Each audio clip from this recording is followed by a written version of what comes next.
What we're going to do here is we're going to accomplish two different drills. We're going to accomplish what we call our toe tap, which is utilized during the separation phase, and we're going to utilize the alignment. Now it's going to be a little difficult because he's got his cleats on, but normally he can be doing this even in his turfs. But watch what he does here. He's going to go up, he's going to touch down here and collect himself before he goes forward and separates. This toe tap drill is the absolute best drill I've ever seen to compensate for rushing problems that a person has. This holds up a pitcher long enough so he can get his hands separated and move forward under control to propel the ball towards the plate. So this is just a tremendous drill that I've picked up from some other great college coaches, and I'm very happy to share it with you. So we do a toe tap. Instead of him taking his leg and pushing it forward and having to have his hands catch up, we're going to go up and we're going to go down. Also notice this. We talked about a rhythm, or we talked about sequencing.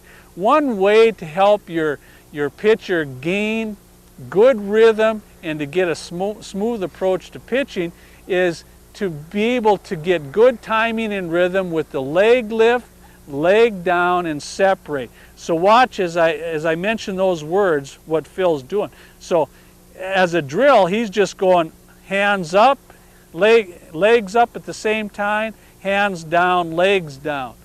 See that? That's the process that you're looking for in your young pitchers to establish timing. Now that he's done that, then he's got that low riding foot going towards home plate. He's got his hands in good position, and there he goes. Now, to make sure that your pitchers are going in straight lines, we've got this 2x6 that they pitch off of.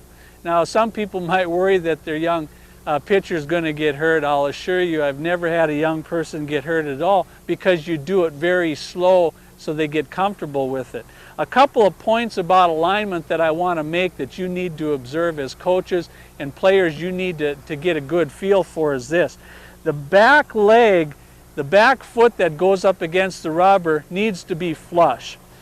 What happens to pitchers from time to time, and maybe you can see it on video here, is if this is the rubber, sometimes the pitcher allows the heel to sneak away from the rubber.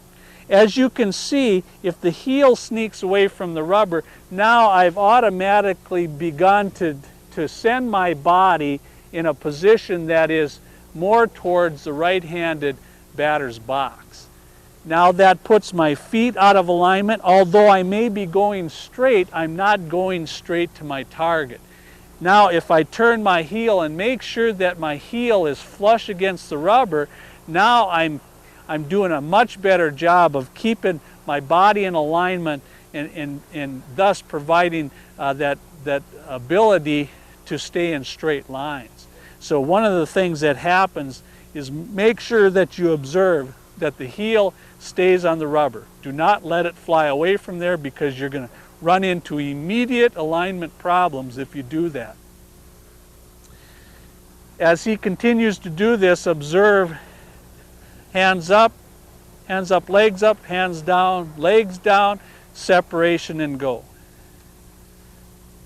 Okay? And Phil's real diligent about making sure to do that.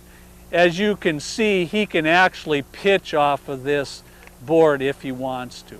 But since we're working on mechanical things, we don't get all caught up into that. One thing that we can do, or I advocate that you do, is we talked about one of the major problems being a wrapping problem whereby the pitchers wrap their arms around their back. What I advocate is if kids are alone, they go up against a wall. They put their back up against the wall